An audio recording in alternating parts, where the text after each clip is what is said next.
We're live. We're being told we're live. People are either out in their garden, Andrew, or we're going to blow up the internet like we were just joking about before we came on. I'm good either way. Welcome. We'll have a great time either way.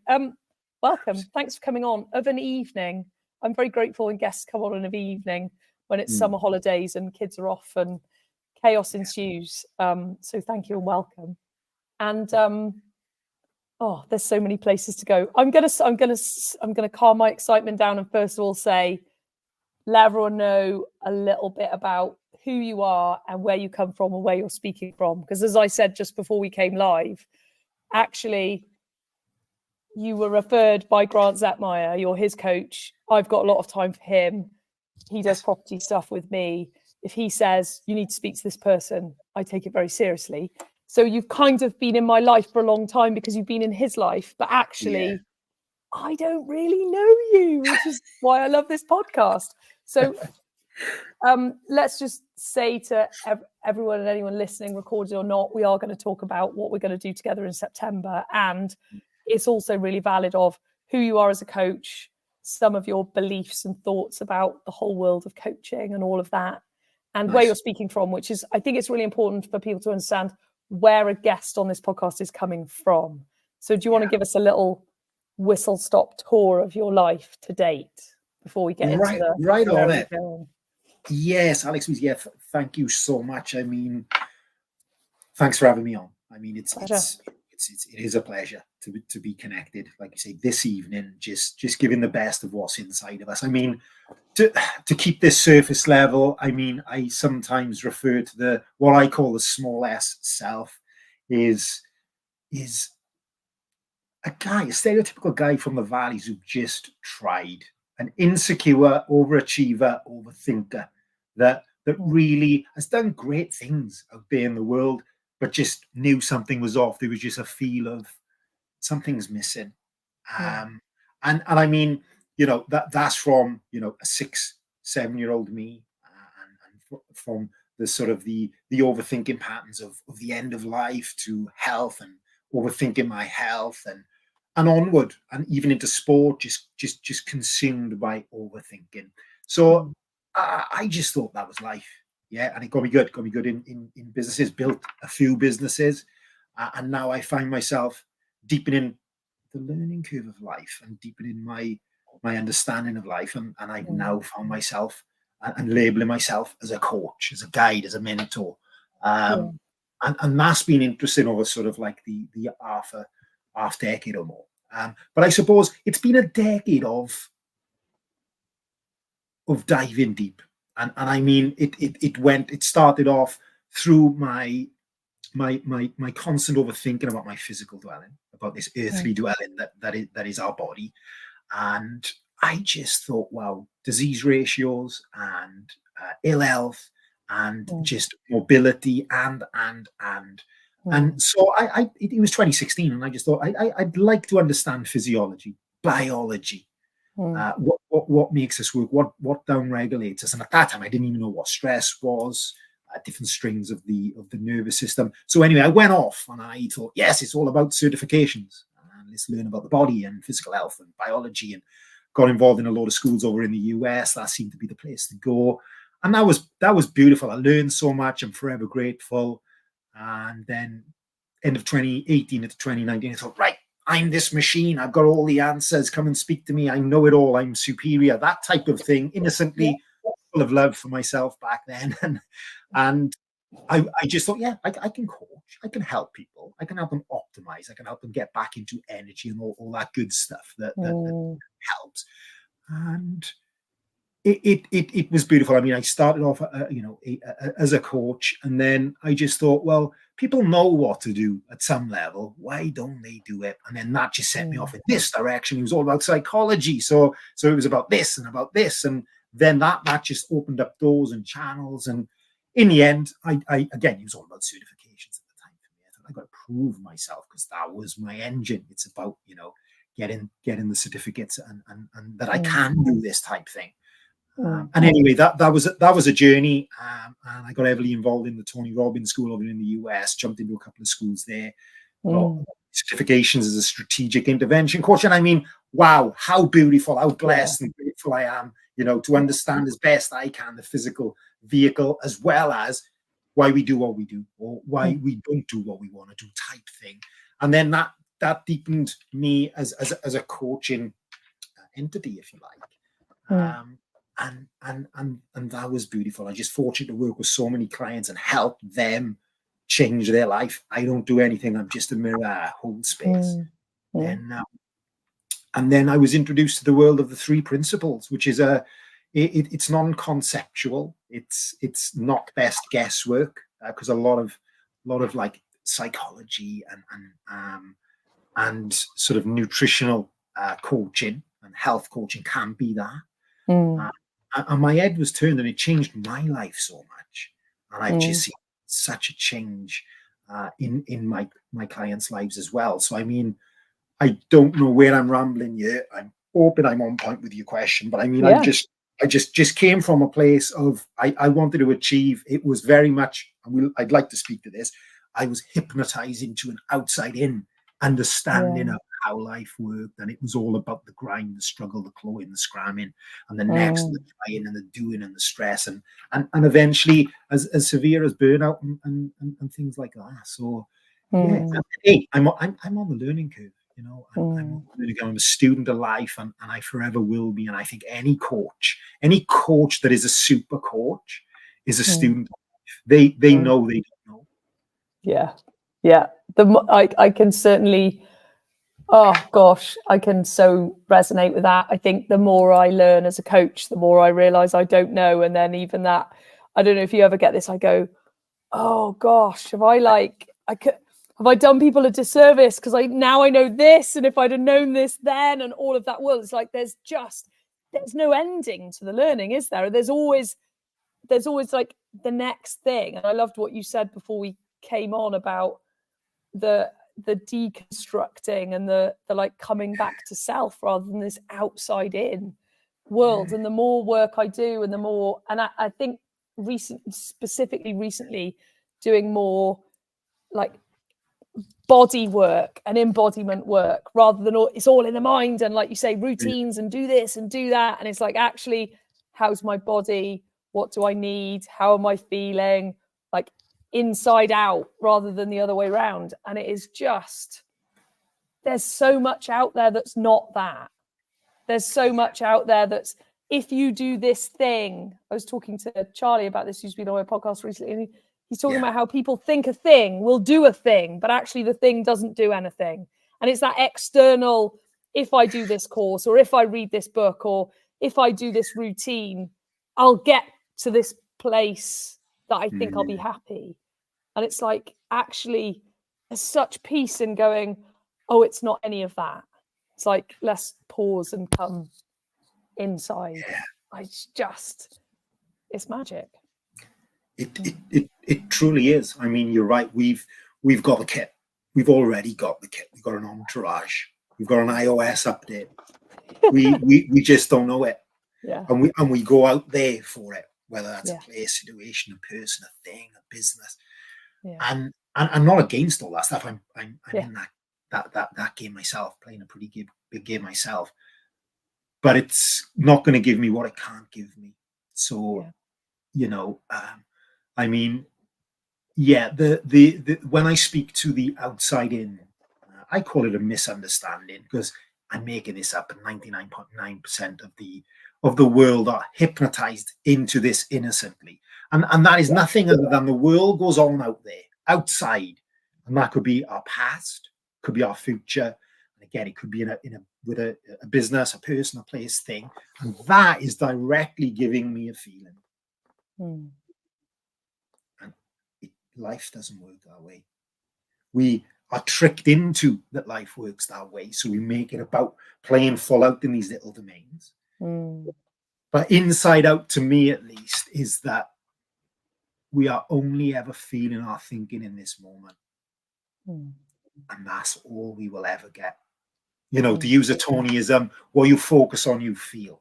What you focus on grows. We don't experience life. We experience what we focus on. Another way of saying thinking and feeling, same coin.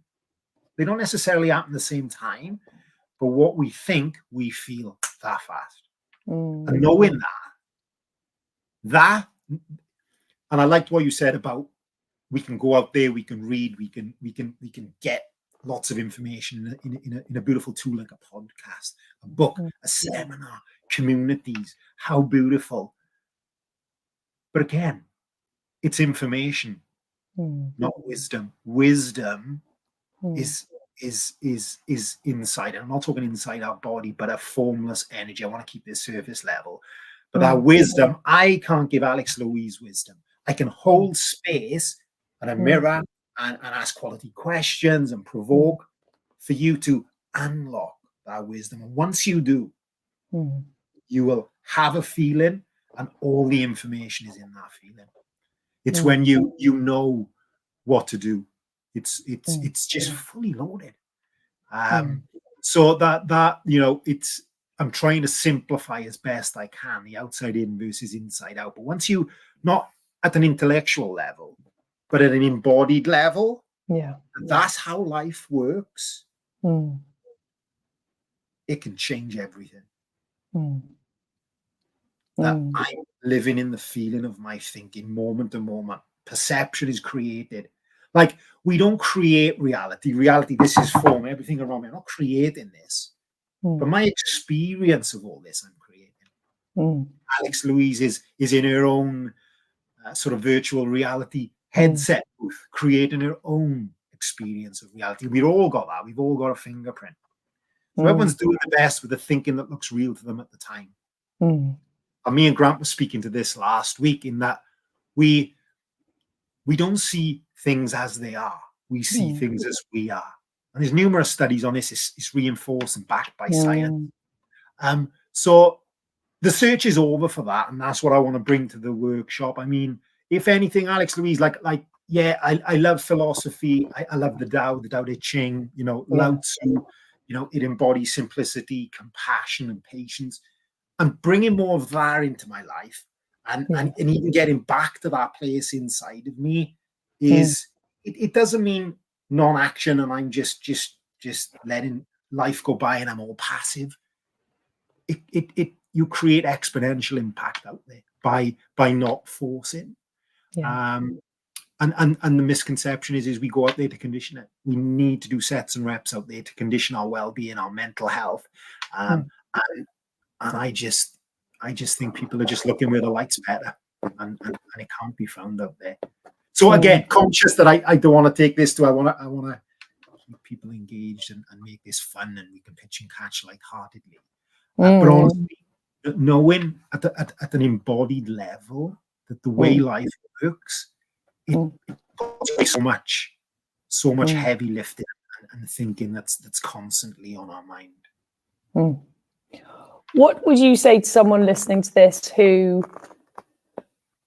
has maybe not ever done any of we've both been in the personal development world for a long time. We've done loads of stuff. We've had coaches. We've kind of gone, it's almost, for me anyway, in the last probably 18 months, I feel like I've gone full circle to exactly what you're talking about, of like, oh, it's here. And the peace I've gained from facing inwards rather than like trying to keep up with the world and social media and what's going on and all of the stuff outside. What do you say to someone who's not already been on a journey of any personal development, whose life maybe isn't working that great, who's just like, I haven't got fucking answers. I don't know what you're talking about. It can't possibly be inside me because look at my life. What do you say to someone who's in that space? Because I think there's a lot of people in that space at the moment, whereby it's a very different space to be. If I look back in my life the last 20 years, if someone says to me now, like you're saying, I'm like, yeah, you're right. And I've done all, I've just been on the Elements retreat and I'm going on Medicine Festival and I'm getting that, like, it's all here and I don't need anything external.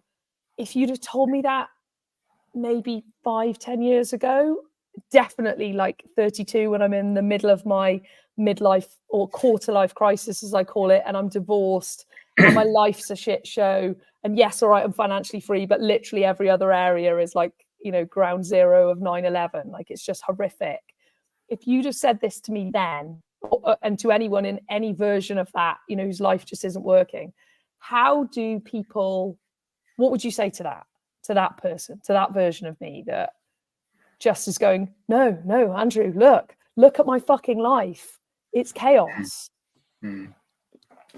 I mean,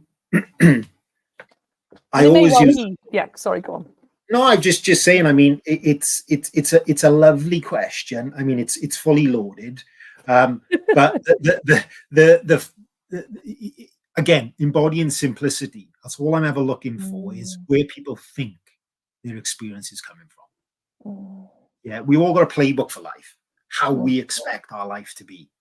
Yeah, and as best I can, I'm getting a feel for that. So we can look at the level of psychology, what they want, what they need, what habits have they got, what classes of experience, and you can really get a feel for somebody's model of the world or playbook for how life should be for them. And that's a clue. Life should be a certain way, or I expect life to be a certain way. But the reality is it isn't. And it presents a gap. Yeah, that I used to call the unhappiness trap. Which makes me think really of a quote that I'm going to butcher, but a 99.9% of why you're unhappy is because everything you think and do is for yourself, and there isn't one. So I mean, that's probably everyone's thinking, but I mean, just say it again so people listening can process it. It's woo way woo. And it's 99.9% of why you're unhappy is because everything you think and do is for yourself, and there isn't one. So I mean, self-improvement, like I've got a little bit of and I've come from that background. There's nobody, and this is part of my ego self, that has worked on self more than me the last decade, or from a morning routine right away through to a down-regulated practice of bringing my vehicle down and segueing into deep restorative sleep. And two things for me on self-improvement: it cuts us off from connection with others because it is all about self. And what part of self are you improving? Is it mind? Is it body? Is it thoughts? Is it emotions? Is it spiritual? I mean, again, it's a metaphor I like to use. Is we're looking for our car keys just because the light's better when we lost them in the room under the stairs. It's because that is the thing to do. So what I don't want to do is be coming across as if you don't need the tools and the practices and all that. I mean, my life is littered with them. When it makes sense. And I think that's really important to underline, actually, is we're not saying you don't need any of that. Like, that's really useful. And I want to make a distinction. Indeed. Yeah, exactly. And my life's littered with them, but I want to make a distinction that the body, it operates in the law of physics, meaning if we want to develop it, strengthen it, then we condition it. We do sets and reps. And we can embody a certain eating protocol to make sure we're nourishing it and we're getting nutrients into our vessel, and. But when it comes to mind, it works with different physics. It doesn't need sets and reps. It just needs us to get out of the way, because we've got a mental immune system, which most of us don't realize. Just like when we eat our food, you know, we don't work on control or conditioning a technique for us to assimilate and digest all our food. We just let our body do the work. There's an intelligence that's doing that for us. If I cut my arm open here, I mean, I don't have to do affirmations to allow my white blood cells to come to the surface and to coagulate our blood. And I'm chanting, I'm reaffirming that. And we don't have to do that because we've got a physical immune system that does all the job for us, does everything. There's a team working for us. But what we don't understand is we've got that as well as a mental immune system that is self-clearing, self-correcting. if we let it do the work. But we're innocently hypnotized into, no, if something's wrong, I need to get my fingers in that. I need to get into the cogs, and I need to be doing something, embodying a technique or practice or something similar. But if we, and I sometimes use, if I had a glass of water that was murky and full of mud, I mean, the only way to truly let that settle is do nothing. Is let it settle. And then I can see through it. I'll be able to see clear. And for me, that's how we work. We've got that going for us if we allow it. We've got a mental immune system that will clear so much up for us. It's why babies don't need therapy. They are not under the clouds of what mood they're in. They're not holding on to what I call their personal thinking. They don't hold grudges. I mean, they go from crying to laughing, playing full out, to being a superstar, to singing. They're embracing the fullness of life. You know, I refer to moods as mental weather, and they're just almost just it is, and it's coming through me. I don't hold on to anything, and it seems to be the same later on in life. I call it the season of winter. God bless for anyone 80 years and older, but the same there. We don't tend to need much assistance and internal correction at that age. So it seems to be this bookend of life, but it's the bit in between where we really get a little messed up. And for me, I'm just going to suggest is that largely the biggest problem is we believe what's untrue. We are believing a concept, a belief, an idea. And I mean, they can go on to create beautiful businesses and beautiful lives, but as well, we can create so much mental noise for ourselves.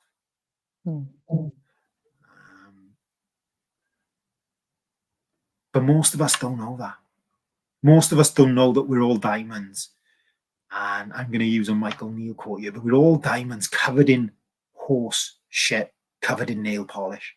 And we spend so much time putting on the masks and the identities and personalities, you know, better nail polish, or sifting through the horse crap of our past and what happened to us. But knowing and understanding the essence of who we are as the diamond changes everything. It changes so much.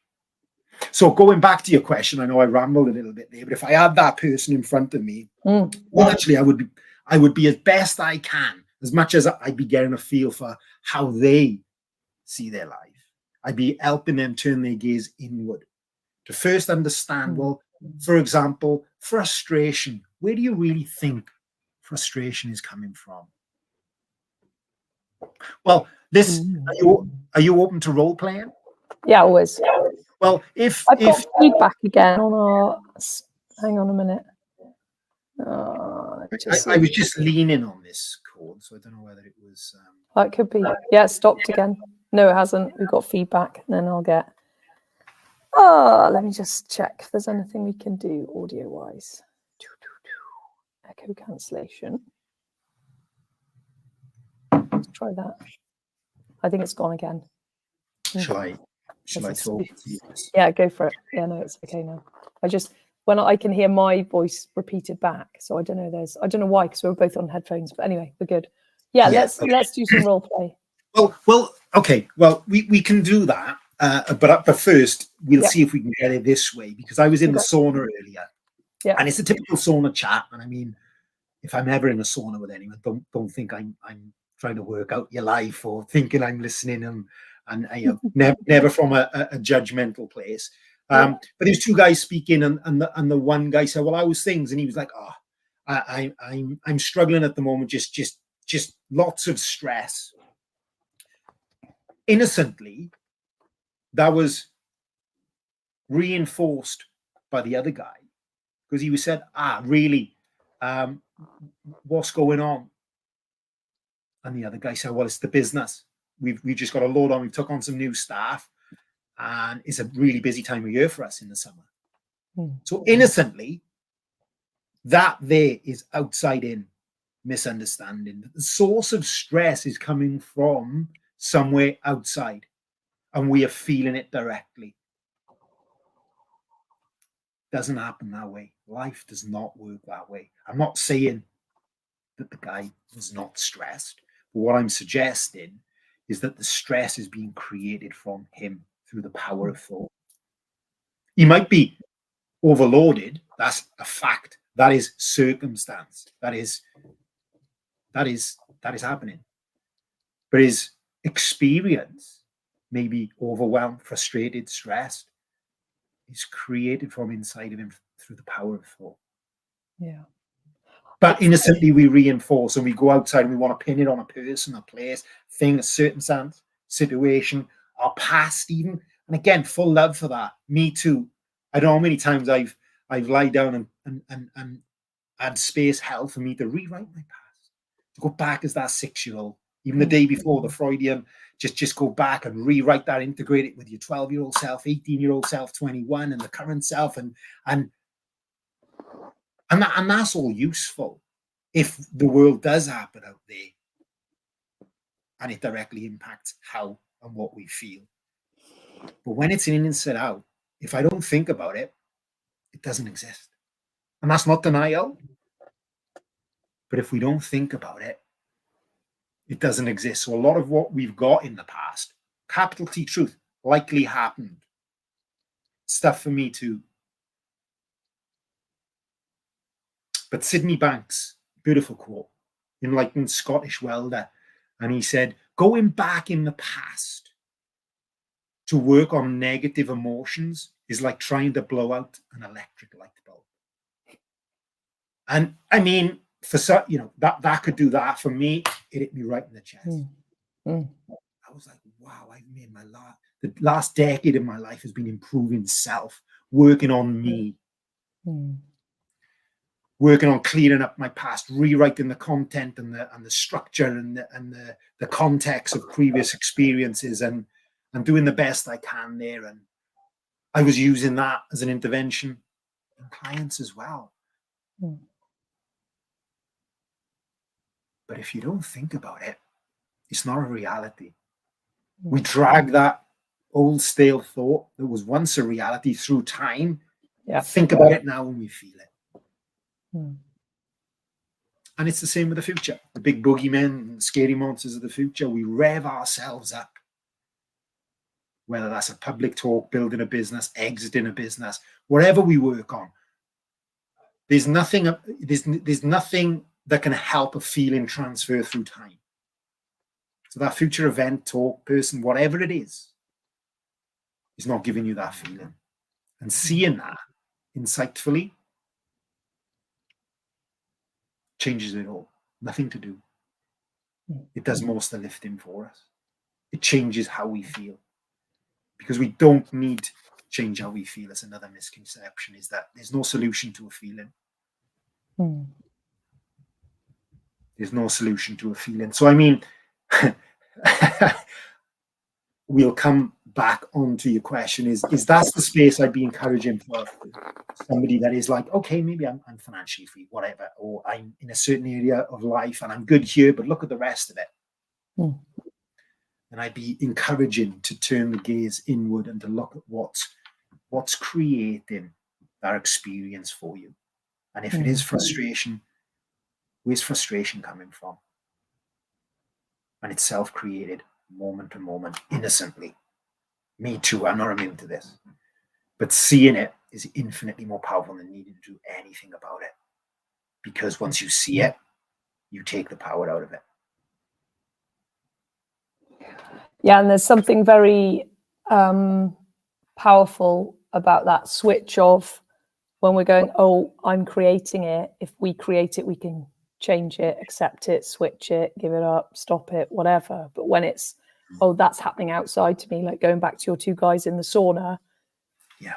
And for anyone thinking, oh no, but that's genuine. I've got a business right now and I'm really struggling. Like, Owen, my husband's got a skip company and they're under a lot of pressure at the moment in the waste management industry. And, you know, are we in recession? Are we not? It's not busy. What's going on? All of that world.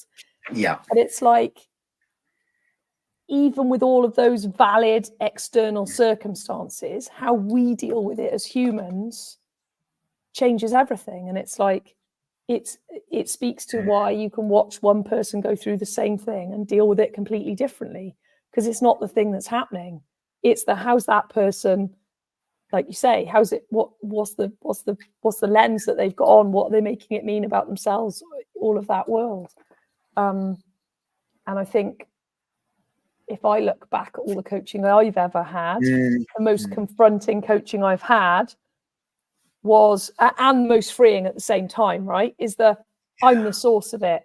I'm the creator of that, not anyone else. And it's like, fuck, no. But at the same time, it's like, okay, hallelujah, I can do something about it. And it is that switching to realizing it, being aware of it. Like you say, the minute you're aware, like as soon as we're aware of something, we're like, oh God, I'm dragging that feeling from when I was, like you say, 6 or 12 or 16 or 18 or all of the above, and then feeling it now. Oh, and then chucking it into the future as well. It's like no one can do that to us except ourselves. Agreed. And it is that what I call like thought and thinking. We maybe do a little bit of this in the workshop. There's a difference, and it's personal thinking that really gets us caught up. Like before personal thinking, or you could even call beyond, that's where our well of being is. That's where peace is. That's where all our security is. That's where all our resilience is. That's where all our clarity is. But we prioritize innocently our personal thinking over that deeper feeling. And it's that deeper feeling is the source of the unknown. And that's what will give us all the solutions to any problem that needs solving. So in a business, it's that place that we need to get to pierce perhaps what is actually happening and presenting as a little bit of a problem in a business. But we usually go to the database of the known, old thinking.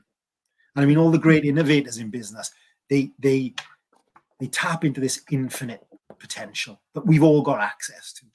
And that's when they have the ha-ha moment.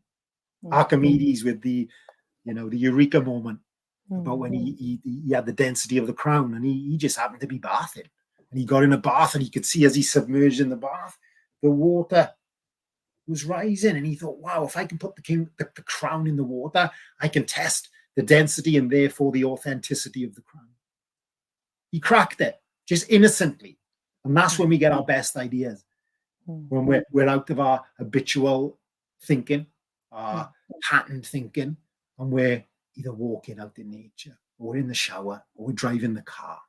How many times I've had to pull over on the A470 because, in 2017, I had digital notes, because I just felt I was plugged into the infinite, but personal thinking innocently, we live a lot of our time in that domain. And we're not made for that. We're not made to live in our intellect. Great for planning, computing, etc., but not to be lived in. We've got access to a well of being that will give us all we need. And we're made for reality. We are made for now. That's where state of mind comes from. If anybody wants to top perform in any area of life, if they can move beyond that personal thinking, it will give them all they need. So it doesn't mean you don't need, if you want to get better at something, put more of yourself into it. Do your sets and reps and condition yourself, get competent. But then we just got to rely on this greater intelligence to come through. But we block it off because we're caught up in contaminated thinking or personal thinking. But it causes so much of difficulties and suffering as well. There's something as well about, I've never heard it vocalized as those two different types of thinking, but that there's a correlation between mine was anyways, got to work hard to get results. And if I work harder, I'll get more results. And what we're talking about here is the absolute opposite of stop fucking working so hard and stop thinking those same thoughts and stop doing all the doing and actually stop. And the more I stop and the more I do less, ironically, the more there's just flow. And I get stuff just happens faster. And it's such a counter to me anyway. possibly other people resonate with it, is so counterintuitive. And then the more I do it, it's so obvious. Like the more I garden and the more I make sourdough or kombucha or ferment anything, which basically means leave it the fuck alone and give it some time. And then I've got more kombucha than I know. I was joking with a friend the other day, like, what the fuck do I do with all this kombucha? This thing is a monster now, and I'm pouring tea on it, and it's just making more and more drink, but I'm not really doing anything. And the more I garden, and I put one tiny seed and grow a leek, and then that leek gives me 200 seeds if I let it flower. It's like, in some ways, it's so obvious when I think about it on those terms of like actually allowing and how nature just intrinsically works. And yet, in the human experience and the world that we currently live in the West, I don't know about in other countries, because my experience is here. It's this like do more, be more, have more, work harder kind of mentality, which is it's so counter. Like, I don't go out to my pear tree in the garden and shout at it for not having pears all year round. I just go, oh, look, the pears are here, and now they're gone, and the tree's doing what else it needs to do to get pears again next year. But as a human in the past, I've kind of like, if I was a pear tree, I would be fucking ripe fruit 365 days a year. Indeed. And it's like, that's what we expect of ourselves as humans. And it's just... Right on it. Beautifully articulated. And you're right, we can learn so much from nature. Nature just does. No force. Yeah. Pretty much hedge a bet on the seasons unfolding. Sorry, mate. Rupee's just come in. He's very excited because Daddy's just blown up a bouncy castle on the drive, on the garden for their birthday at the weekend. Ru, I'm doing a podcast, sweetheart. I'll come and see it after. Oh, bless him. Yeah, it'll be tonight. We're not... Bless him. You see him. He's just... Bye. That's so excited. So like... So beautiful. Amazing, eh? Indeed. Just again. Oh, I see why they're excited. Hang on. Can you see out the window? Can you see that bright yellow? I can see him. Wow. Yes. Jesus. I'll be down. Someone gave that to Owen. Oh, that's wonderful. Oh, you can have some fun on that. Oh, no, now I can see why he's so excited. I just looked out the window, Rupert. It's amazing. It's amazing. Oh, you can't hear me.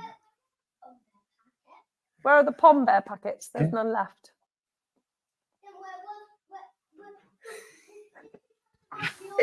Rue, sweetheart, I gotta go. That's incredible. She's coming bouncing. Where's my crisps?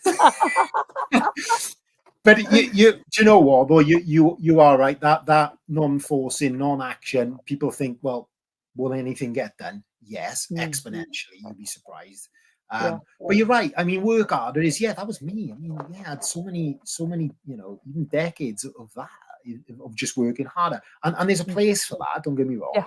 But like, if I want to put 10 kilos on a back squat, work harder. But for anything else in life, no, let go. Let go. Holding on is way harder. And trying and forcing and going against.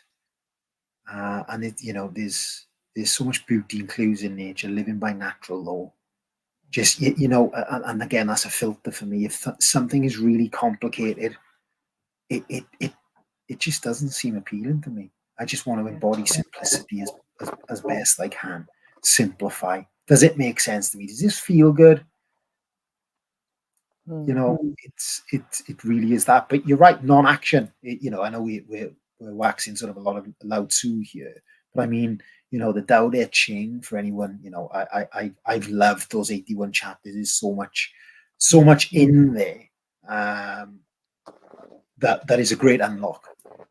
That is a great unlock. And I don't know why I'm thinking it, but I do want to. It means that I'm throwing out the quotes. I'm not sure if it's Stoicism.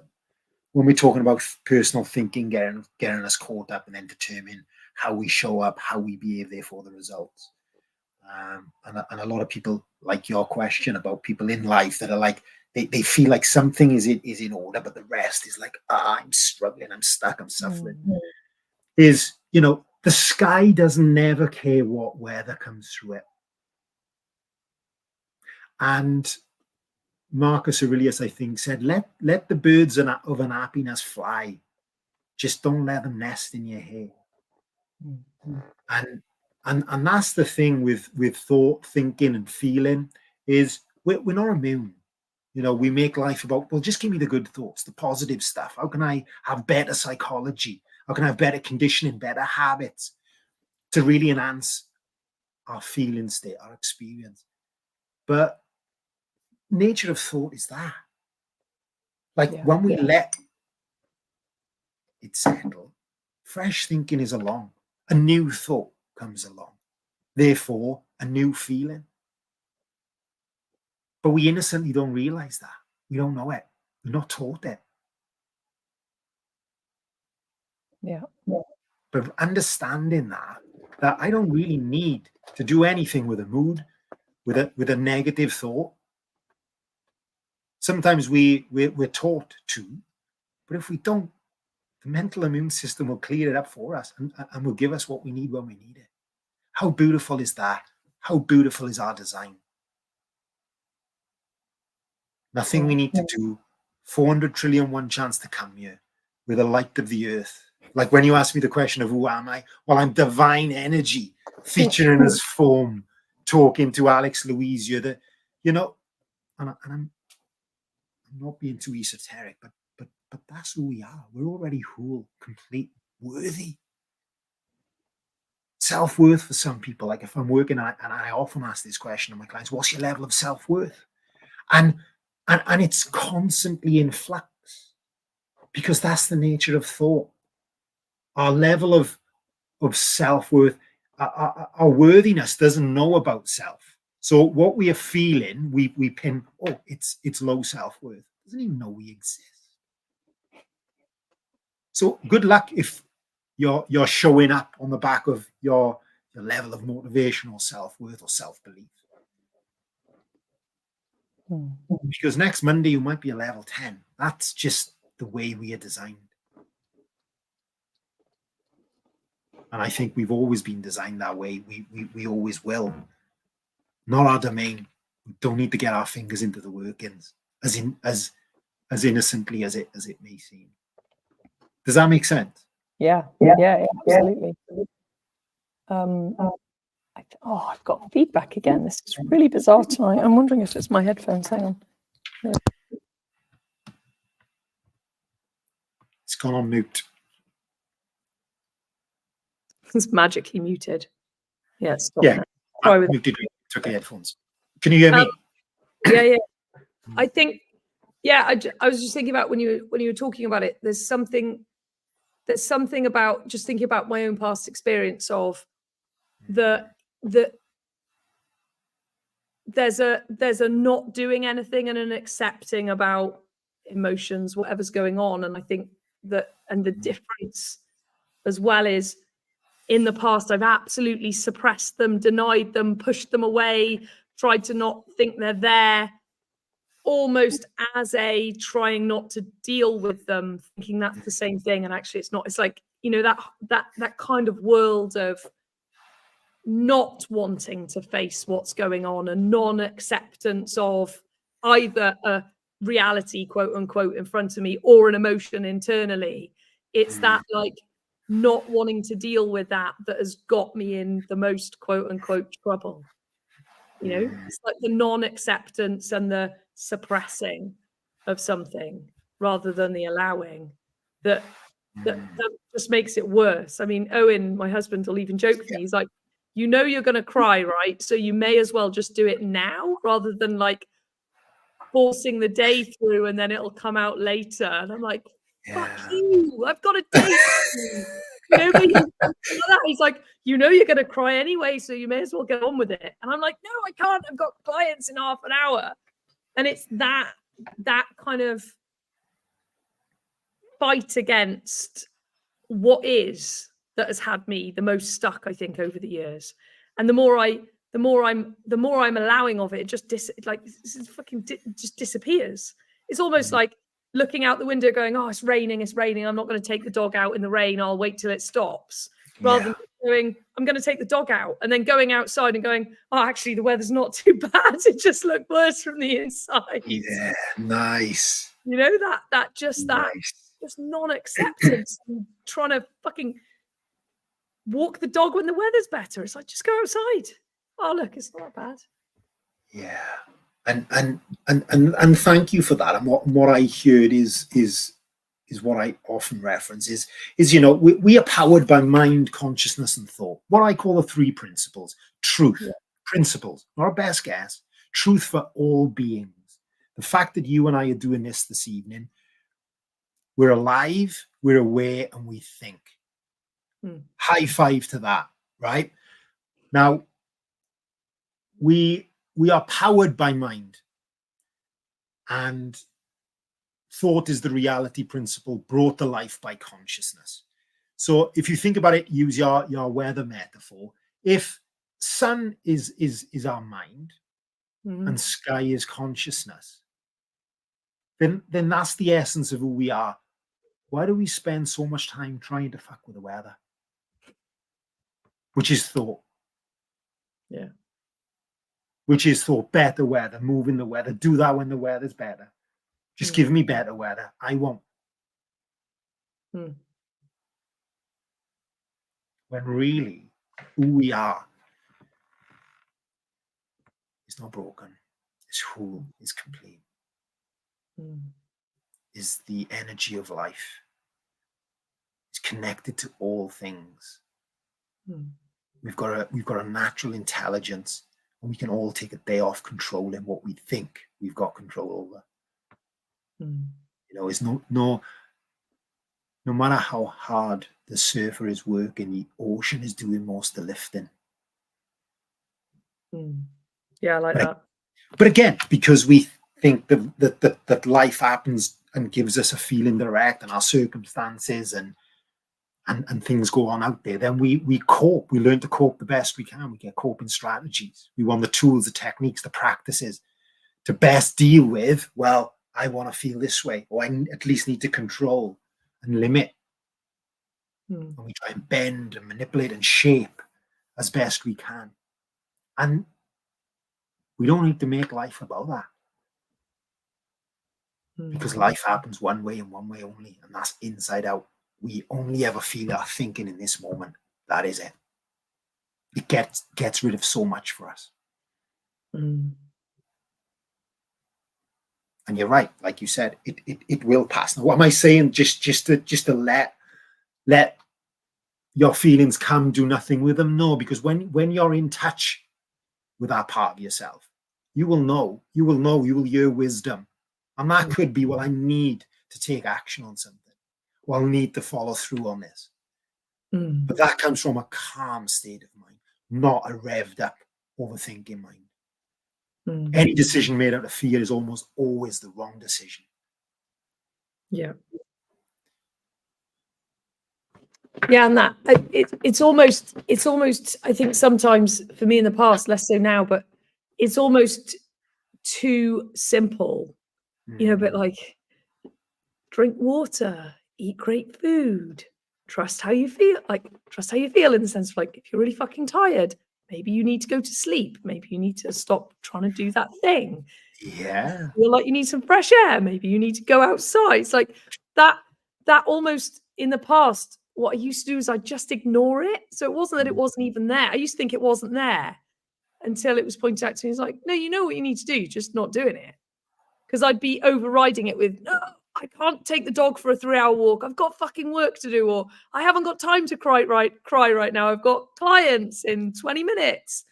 And it's that like ignoring the wisdom, because it's so, in some ways, it's so simple. And I think that this is really useful to kind of explicitly have this conversation and really think it out loud, of that we know what we need to do. And then our minds come in and go, no, that can't possibly be the answer. I've got a deadline, or I've got to do this. Yeah. But let me ask you a question. It's not so much a question, but what if life is supposed to be simple? What if life was easy? What if life is a breeze? What if we've got everything we need right now? What if there isn't anywhere to get to? Yeah. What if there's nowhere else to be? What if what we're living in right here, right now, is all we'll ever get? What if? But I sometimes use this, and if I'm like, Alexlouise, where's the pain coming from? I got a banging headache, and I think it's coming from my business, or I think no, it's my wife. Definitely, it could be my kids. They're really pissing me off. Or and you've only got to say, Andrew, I think it's you. I think, and as soon as I see that, it takes nothing, not 21 days, not 41, not 90, or whatever it is to wire in a new habit. That fast, I will stop banging on my own head. Because it's us scaring us. It's us discouraging us. It's us stressing us. It's us always. Looks like innocently that is coming out there into us, and we want to put something on. How we feel. As soon as we know we're the one doing the knocking, we can just stop. No technique, no tool, no strategy. And I mean, that might disappoint many people, but you've got to see it innocently. Sorry, folks. Spoiler alert. That can take 7 decades for someone. Yeah. It might not ever get seen. But as soon as you see it, which is insight, which is a realization, because if anyone wants the key, a formula to change, lasting, forever change, it's realization. That's it. Otherwise, you're just chucking my apples on your tree. You're just forcing. You're trying. But a realization is why we change and that fast. That could happen. Why a smoker will never go back. Yeah. They realize. That's why the addict doesn't use. Is they realize. It's why maybe a drinker will know that alcohol is poison. It's a realization. That's how we change. Because it's from within. It's our inner guide. It's a message from us to us. It's wisdom talking, communicating.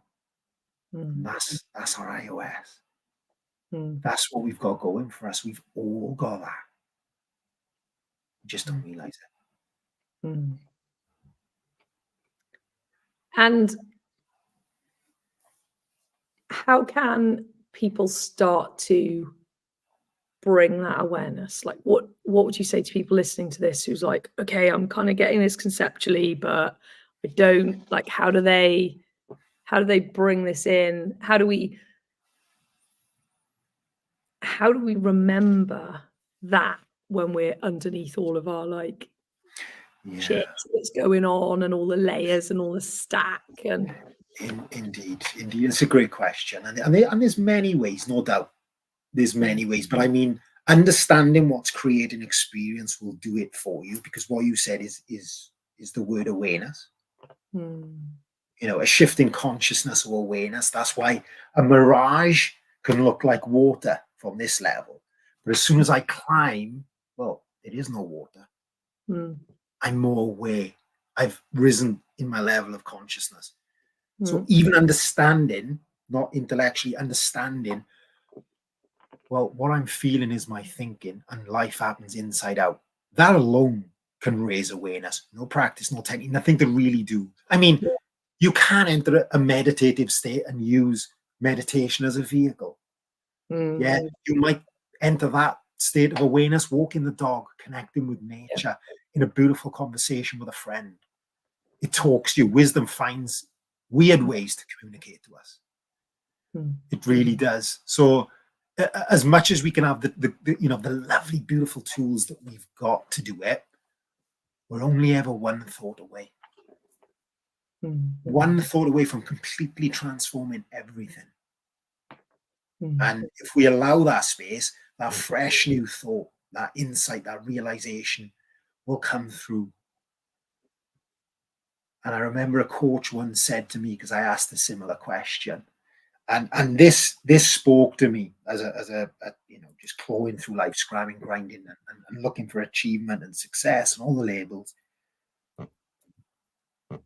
And he said, the key to life is need less and love more.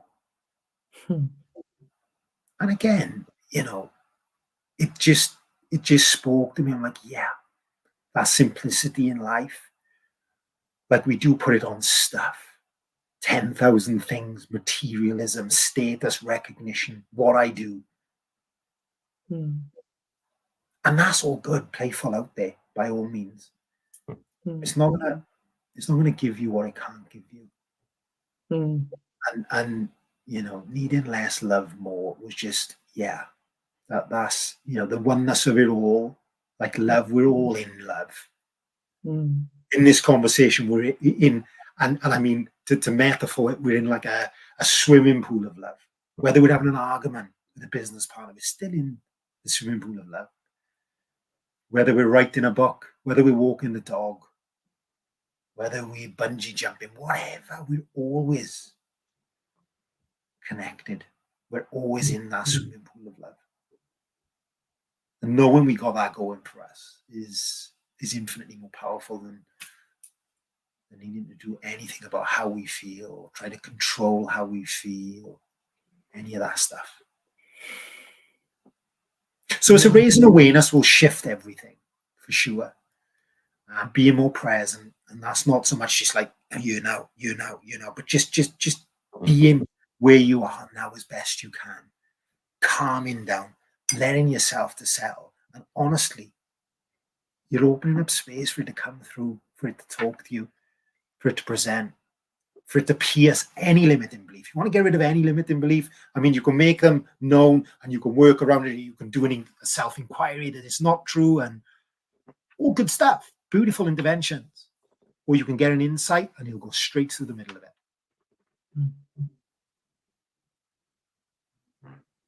It'll go straight to the middle of any belief, any concept, any idea that's not serving you. That's what we got going for us. That's the kit. That's the entourage. Not earned, just part of our design. So it's getting back to it. And when we do, it's a feeling. Yeah. So,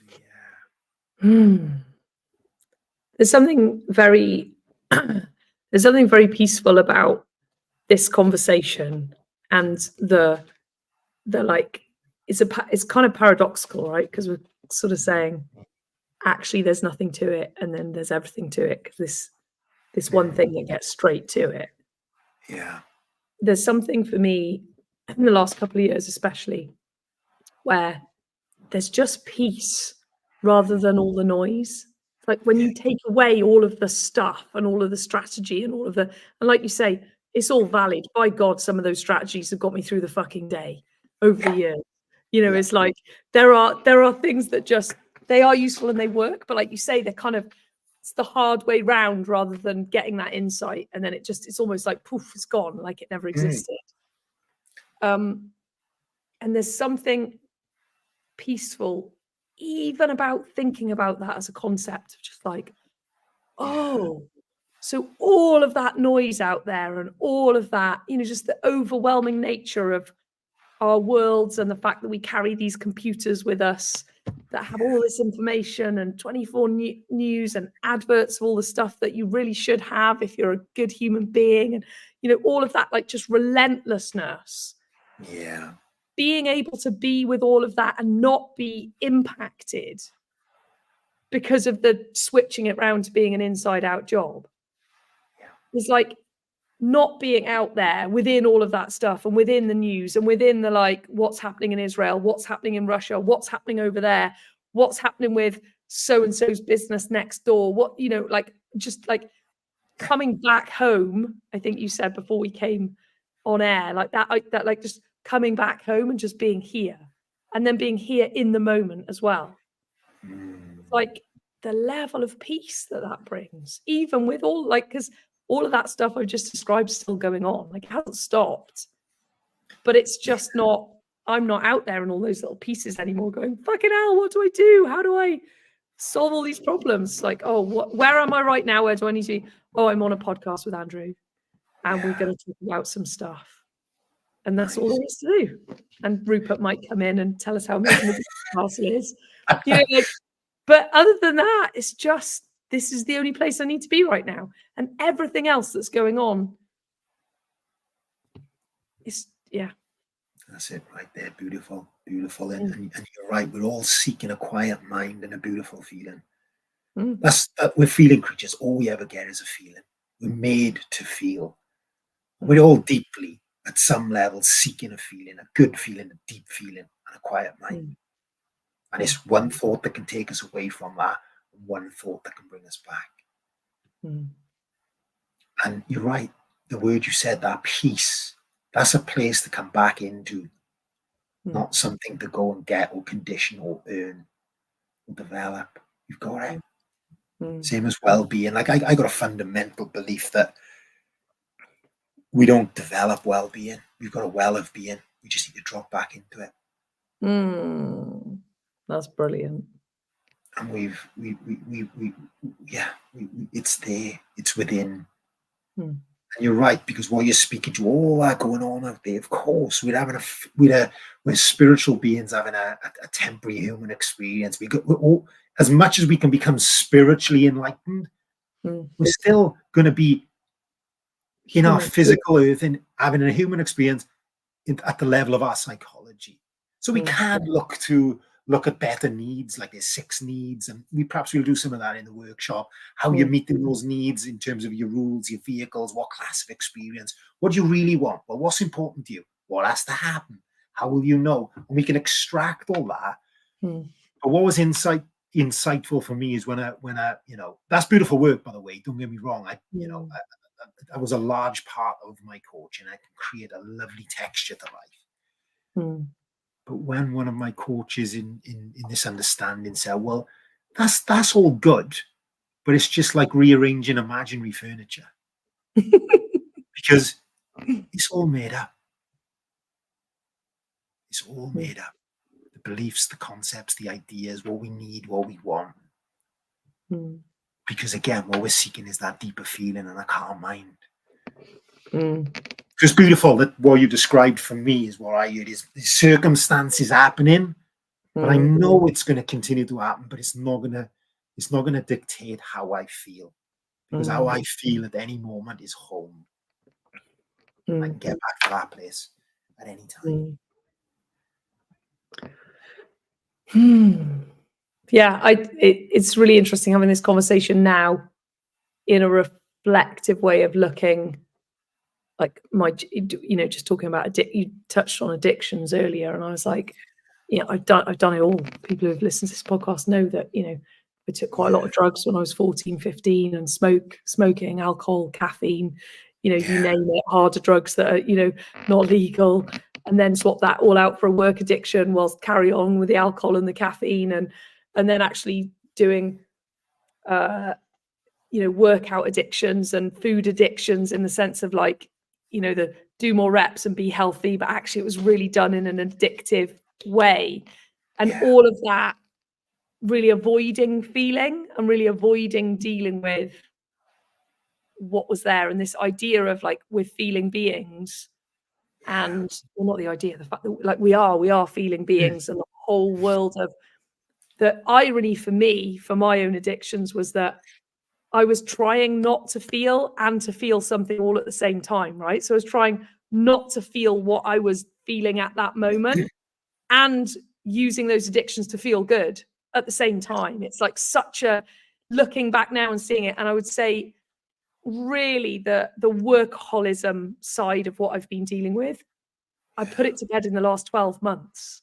I've done a lot of stuff, and it's really only been probably since, I'm trying to think, when I met you, I was coming out really the end of it. I'd had my last set of what I would call burnout when my grandmother passed away. And it kind of fucking hit me in a way that I wasn't expecting. And I realized how much I was working again. It was like that moment of like, fucking wake up again, of like, oh my God, I'm here again, and I'm knackered, and I'm working loads of hours, and I'm doing this thing again. And that doing it all in order to feel good, and also in order to get away from feeling shit. Just that whole thing of it's still all wrapped around feeling, but not actually going into the feeling and not really checking in and not dealing with. And it's beautiful awareness. I mean, that is beautiful and well done, you. And I mean, just a bit of grey for me, you know, having opened up a space for anyone with addiction, and certainly for anything means that you spoke to alcohol is yes. I mean, any behavior, I always say, is designed to prevent, protect, and provide.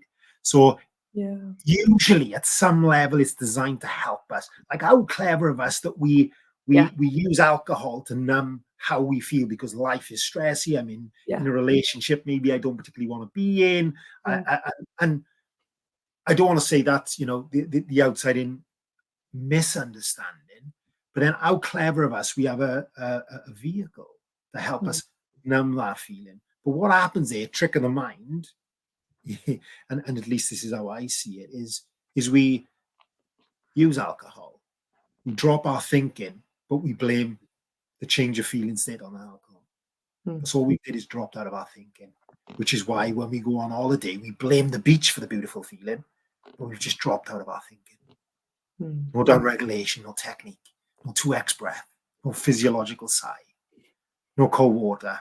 We just dropped our personal thinking. That's how quick it can happen. But all behavior makes sense at some level. So most people will work at the level of the behavior innocently. And how good luck with taking a behavior that's designed with good intent from someone that's serving them. Yeah. At the level of the effect, you know. But insight will pierce that. Insight can pierce that. That focus. 100%. I mean, I had a day with Charlie. That was the kind of catalyst of that, who's come on this podcast. And it was I had a day with him, and I was like, right, I need a day with you to, he's a clarity coach. I need a day with you to work out how to fit all this stuff into my life. And he was like, we could talk about that, or we could talk about why you're trying to fit so much stuff in. And then we had the whole, like, we did that piece of work, right? And it was like, it was that insight into, and I can't even, almost trying to describe how I got to that insight now is almost impossible. But it was literally that day. I mean, we joke about it on the podcast. That was the day that cost me 40 grand in income, because I just went, shit, I don't want, like, this doesn't, like, the way I'm doing life right now doesn't work. You know, it's that whole, but that it's so interesting to hear you explain it in this way and go, oh, that's what that was. It was like, it was the insight into what I was doing and what I was trying to get that just like it's gone. I'm not even trying to strategize or minimize or deal with my addiction anymore. It just literally isn't there. So, you know, it's like, it's just gone. I'm just like, oh. And then, you know, loads of probably has happened since I've seen you last, around like moving clients around, only coaching on a Monday, just doing one Wednesday a month as a workshop. You know, it's like just that level of just, then there's so much just, oh, this is what's needed. This is what's needed. This is what's needed. Wow. But I hadn't, kudos to you. Yeah. I hadn't thought of it as like getting that insight. Like, you know, it's that, the way you're really. I guess so. Yeah, no, it is. And again, kudos to you. I mean, that is beautiful. Again, not at the level of the effect. What is causing that? And once you can get insight at this level, you don't need to work here. That just goes. It dissipates. It stops making sense anymore. Because what I heard is, when you don't take the poison, you don't need the antidote. Yeah, that's a brilliant way of putting it. It's I'm having more and more conversations like this with people. It's very refreshing to be in the coaching world and this to be a normal conversation, or becoming, I'm going to say becoming more normal, because actually there's still a lot of fixing and strategizing, and if you do these steps, you'll fill in the fucking gap, whatever it is you're getting after. It feels like, and maybe it's just because I'm into this space now. Maybe there'll be loads of people going, we've been here for fucking ages. Well done for catching up. You know, it's like, Exactly. So Yeah. I'm aware of that too. It's really nice to have these conversations, but also be able to have these conversations so other people can hear it, so that they can go. It's like this concept of it doesn't have to be hard work. Yeah, nice. To actually deal with your stuff. I used to have this thing about it had to be really hard work to deal with my past or deal with my childhood or get to where I was wanting going. And that this idea that is just so beautifully simple. And that there are, coaches like yourself out there going, you're kind of really great as you are. And let's take you into your well of well-being. And, rather than saying, I've got all the answers, I'll help you do it. I really love that. Like you're, in some ways, and it'd be interesting to speak to people who listen to this podcast. In some way, there's sort of like, yeah, but just give me, I noticed this pull in myself. I was like, but what's the answer? And it's like, oh, it's within you. Fuck. Oh, but it's so simple. But oh, what is it? It's like that constant, like, it's within you. You don't have to go anywhere or do anything. You need to go home.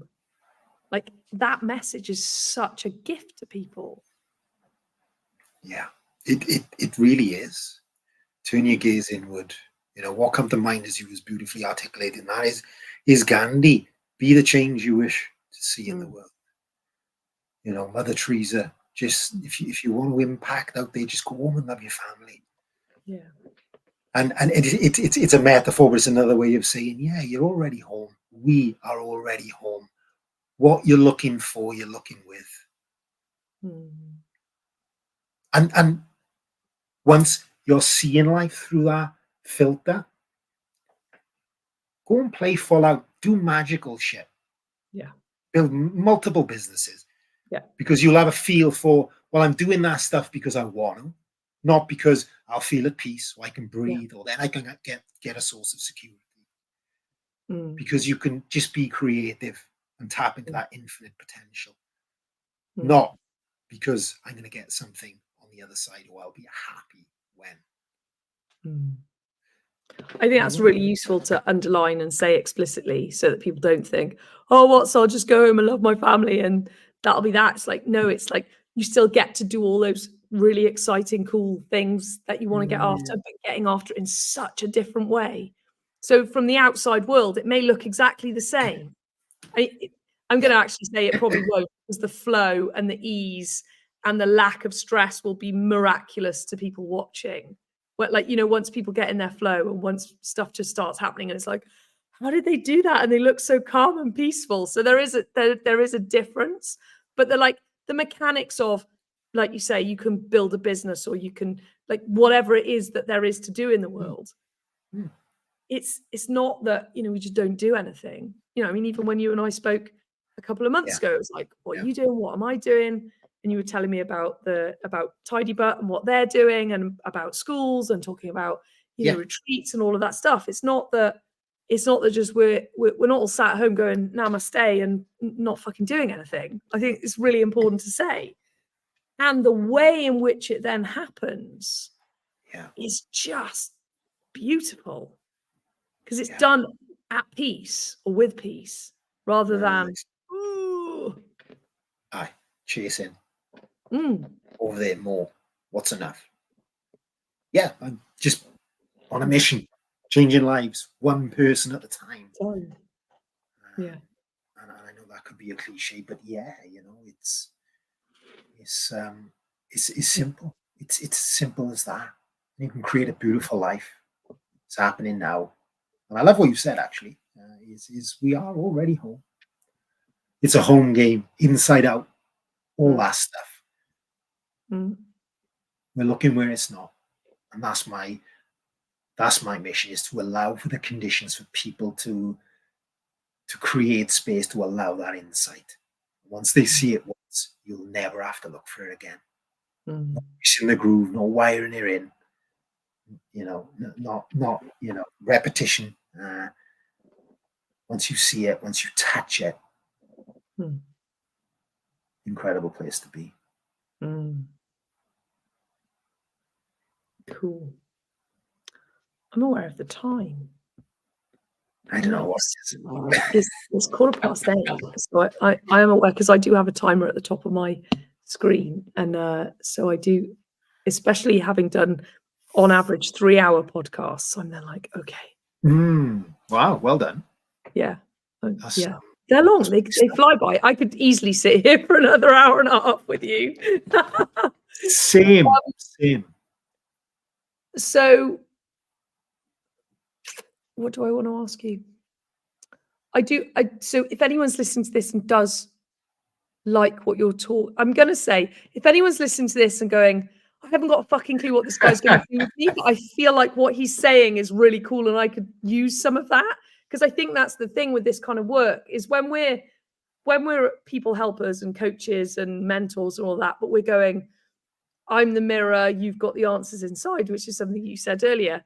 It's like, for me anyway, there's an inquisitiveness of like, how do you do that? How does that work? Like on a very practical level, if someone's listening to this and is going, I like the sound of Andrew. And for anyone listening, I think that what I will say is that it's really, if you have a feeling that you want to work with a coach, trust that feeling. It's the only way I've ever picked coaches, is I've just gone, they're the one. I don't know why they're the one, but what they're saying like lands. So if anyone's listening to this, having that experience, I want to ask you, like, how do they get in touch? Or do you do a group program, or do you do an individual program? Like, what's the best way for them to contact you? Because I'm also super aware that when we're on podcasts or we've written a book or we do talks, people think that they're not allowed to. It's such a paradox, right? They're like, I don't want to bother you. And I'm like, no, we're here for you.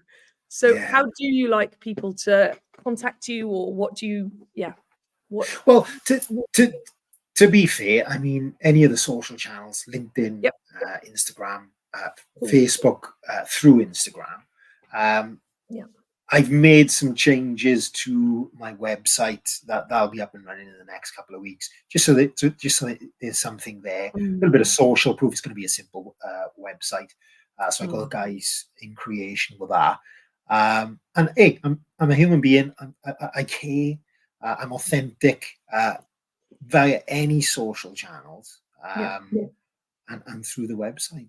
And I mean, in terms of the sort of the way I coach, I work one-on-one, not running any group programs just yet. I don't work with many people at one time. Because I like to go deeper rather than wider with many people. And what we haven't touched on here is, like, I'm a real geek and fanatical about the physical vessel. So I do blood work, DNA testing, and anything related to looking at biomarkers, because body does inform mind. And as you know, as much as feeling, thinking, and we can override some sort of physiological symptoms.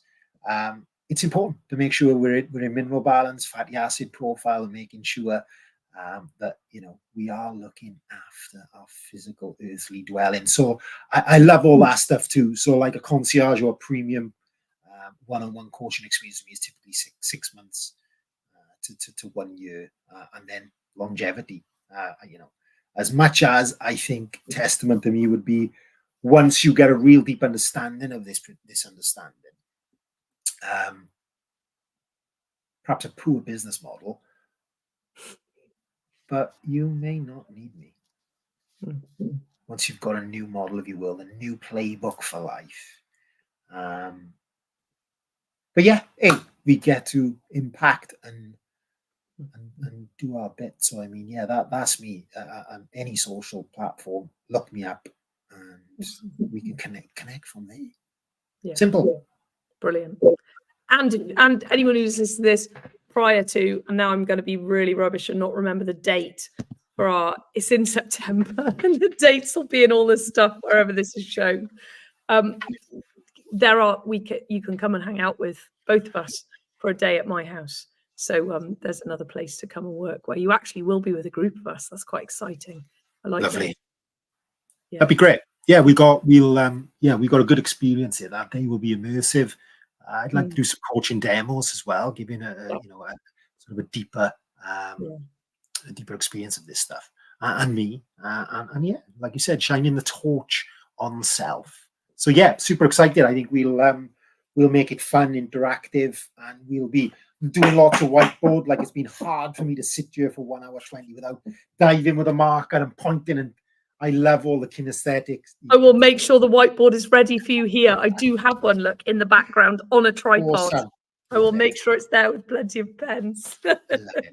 Indeed, but it's going to be fun. It's going to be full of love. It's going to be, it's going to be real. It's going to be felt. So by all means, jump into the room, and we're going to have a dive. Yeah, and I think the thing to add to that is, wherever you're at, is that there's that whole, just come and do come and do the work. Come and be with humans. I think the biggest thing that I love about my community is that it's human and it's in person, and it's not just about Andrew or about me. It's about all the people that come, and about everyone brings food, and that there's something so magical about the human interactions that happen within the space that we create. The friendships that build, and the long-term relationships, and the support, and the watching someone else share their story impacts other people, and all of that magic. So yeah, it's magical. Magic space. And I think Grant's sauna will be on the drive. I hope it will. And we'll have a cold plunge too. So yeah, we'll have lots going on. So it's beautiful. Yeah, beautiful. I am super excited to see you. And I think now's probably a good time to wrap up. Otherwise, we will go way deep and way late. And then I won't sleep tonight, because it's just, I'll be like, absolutely. And yeah, anyone who needs anything, either reach Andrew or myself through all the various, I say social channels for me, wherever we can be messaged. And like you say, I love that you say we're human, just come find us, just because we're on a podcast, just because we've done some stuff that looks all very professional, as we were saying, like StreamYard sets it up. It's so great. We're just humans sat in our living room. Well, I'm in my living room. I don't know where you are, Andy. Are you Andrew? You're in your office. In the office, yeah. You're in your office. We're just in some places in Wales, hanging out online, Indeed. Chatting. So yeah, thank you, Andrew. Love that. Absolute pleasure. And thank you everyone for listening. If you've got this far, your time and your attention is always, I think, someone's biggest gift, to give an hour and 22 minutes and 22 seconds of your time in a world where Instagram gets you to do 1-minute videos and watch, you could have watched 122 videos by now. I'm always very grateful for time and attention, and sticking it out this long. So thank you everyone for listening, and thank you, Andrew, and speak to you all soon. Wonderful. Thank you, Alexlouise. You're welcome. Bye, everybody. Bye-bye. Thank you so much.